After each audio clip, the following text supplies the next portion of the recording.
Ayan mga kanyors, so update tayo dito sa ating munting pabuhan o sa ating backyard, Lucas Mini Farm.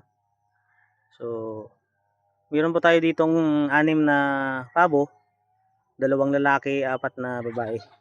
So, nakakatuwa dahil 3 na po sila yung nangitlog at naglimlim. Yan o, nakikita natin, 3 sila.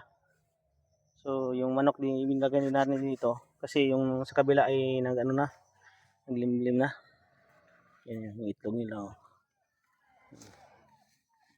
2, 4, 6, 8. 8 lang. Actually, na to. Halo-halo na yung itlog nila. Hindi ko na. Uy! Mayroon ng sisiw guys oh. Yan. May sisiw na. Uy!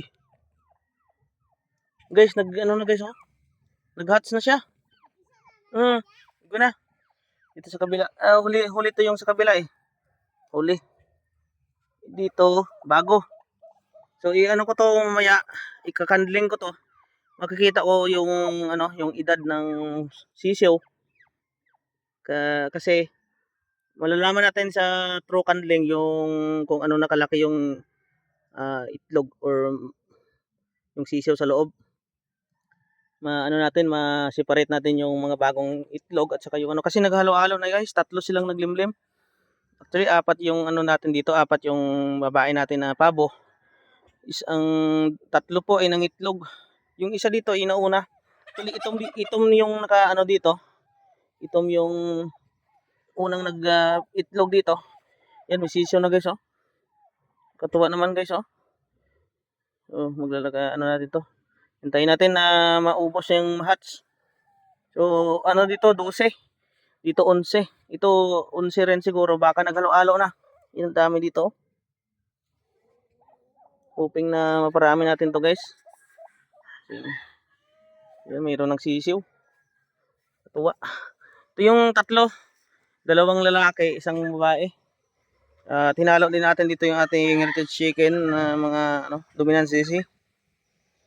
Yan sila, nangingitlog din dito. Pero hindi ko muna pinalimliman, wala tayong incubator kasi yung characteristics po nila ay hindi po sila naglilimlim. So ang ginawa natin ay pinalimliman natin dito. Ayan o. Pinalimliman natin sa ating manok na hulo. So kahit po hindi sa kanyang itlog ay nilimliman niya yung mga itlog ng ating dominant sisi. So yung itlog yan dito na nakukuha natin ay pinapakain natin kay Lucas. Yan. Hoping na makaparami natin to, mag-hatch na. Mayroon na pong 1 sisiw. Yan lang muna yung update natin dito sa ating munting pabuhan. Maraming salamat and see you on my next vlog. God bless.